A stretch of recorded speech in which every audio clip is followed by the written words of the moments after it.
Welcome back, everybody.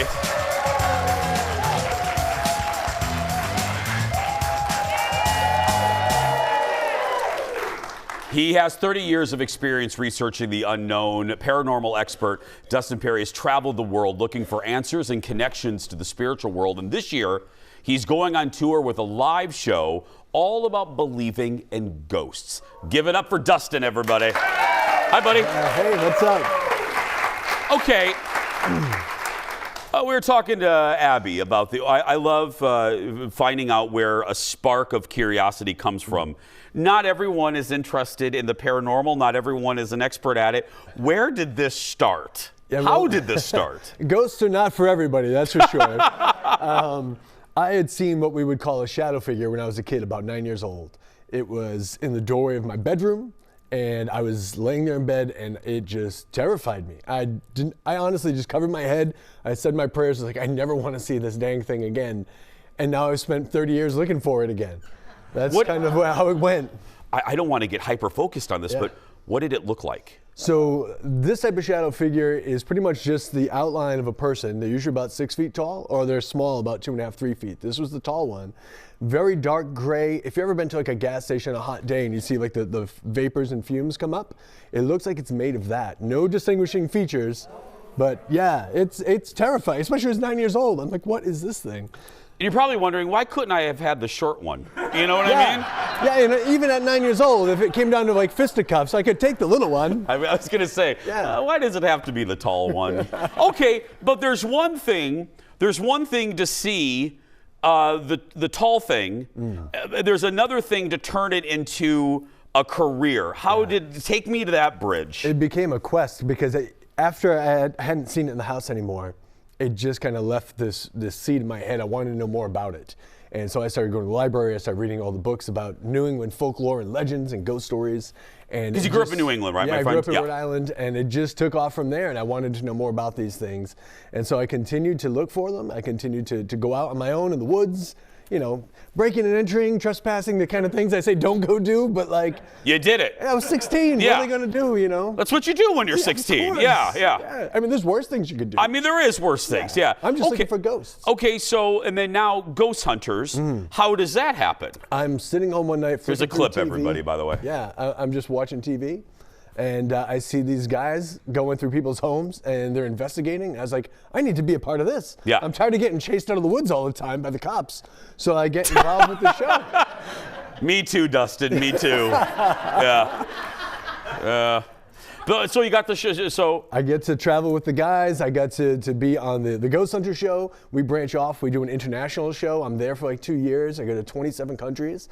It's just to immerse yourself in these cultures 2-3 weeks at a time. And then you get to go check out these old abandoned buildings. It was amazing. Okay, by volume, what's the scariest state? The scariest state? I don't mean living people, because we can figure that out. But I mean, we're talking apparitions and ghosts. What's the scariest in your opinion? You know, I've had a lot of weird stuff in Kentucky. Nothing against the people of Kentucky, but they've got places like Waverly Hills. I have kinfolk in Kentucky. Yeah. So a lot of weird stuff. Yeah, a lot of weird things. The people are great. I didn't. They're great people. Yeah, they're good. I'm from a long line of Kentucky hillbillies. I mean, that's my kin right there. Yeah. Yeah, they've got places like the Waverly Sanatorium. They've got these amazing large buildings that are full of activities. So Kentucky's one of my favorites. I was telling you, he has to come here because we have a lot of haunted places here in Minnesota. A lot. When have you? I'm sure you get this question, but I want you, whatever floats to the top of your head. What has been one of your scariest encounters? When I say that to you, what leaps to your mind? I was in a Walmart at 3 a.m. in Philadelphia. Okay, stop. Okay. Terrifying. Okay. Part 2 of that story when we return. Back in a moment, everybody.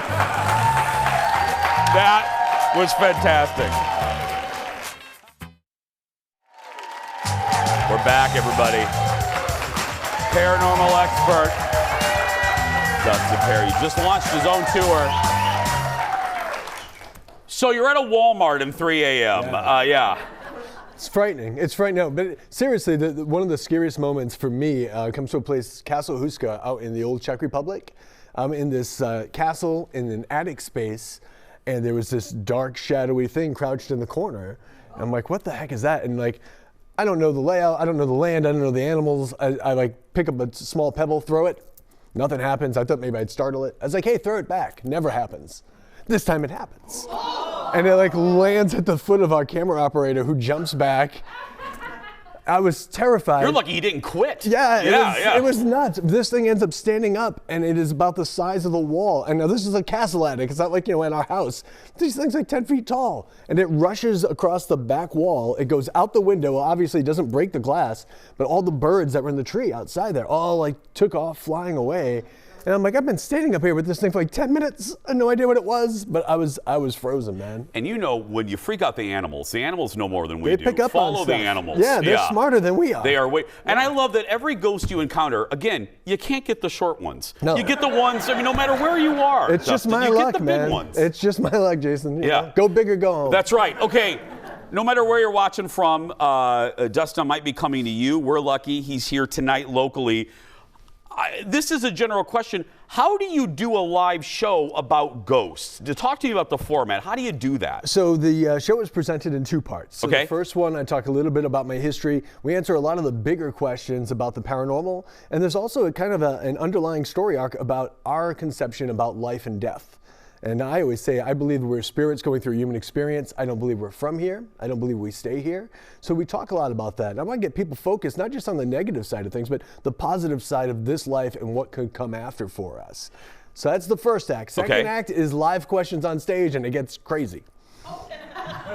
Because you never know what they're going to say. No, you never know what's going to happen. And they pop up live on the screen, and I have to answer them.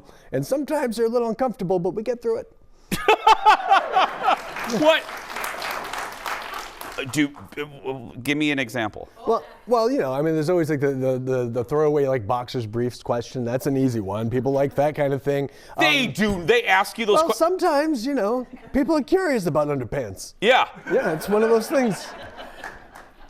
Boxers or briefs. I'm Usually boxers, unless it's Friday, in which everything just goes free. Yes, applause for that. What do you get asked about the most? A lot of people just have questions about my experiences and what I believe happens afterwards, or how this experience has changed my life. Because the paranormal is something I think we're very interested in, because again, we don't know exactly what happens after we pass away, and that's a very human thing to be curious about. And I think that the paranormal is kind of interesting because it can offer a lot of comfort to us going through this life, knowing that this isn't the end of it. It's not all dark and scary. It's not all demons and all that stuff. There's a lot of positivity. It doesn't get a lot of airplay because people like the negativity. The world That wants sells. a bad boy. Yeah. That sells. But there's a lot of comfort and love in the paranormal, and that's what I really try to focus on. I like that. I like that. You guys can clap for that. You guys can clap for that. Yeah. Clap for love. Yes. Does that bring you a level of joy?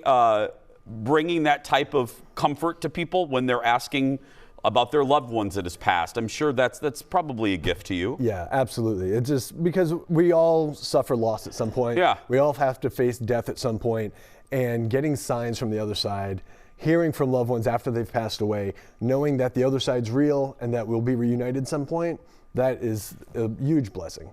Have you had a moment in one of the shows where something comes to you when you're talking to like Mary out in the audience? I've done many events where something has come up, where recently I was doing an event and I was talking to a young lady and she mentioned a story about her father who passed away. And as we finished talking and doing a communication session, she actually got a text from her sister back home in New Jersey saying there was a lot of knocking and banging around her father's urn that was at her house. So like by location, we're talking about it and it's happening remotely where his remains were. It was very cool. Give it up for Dustin, everybody. If that doesn't make you want to go see the show, I don't know what will. Okay, here's the info, friends. Ghost, do you believe? He's making stops in 40 cities, including St. Paul tonight at the legendary Fitzgerald Hotel. For tickets and more information, head to his website, ghostdoyoubelieve.com, for a location near you. We'll be right back. Back in a moment, everybody. That was great, man. Thank you. I appreciate it. I'm sure it's tiring going to all these.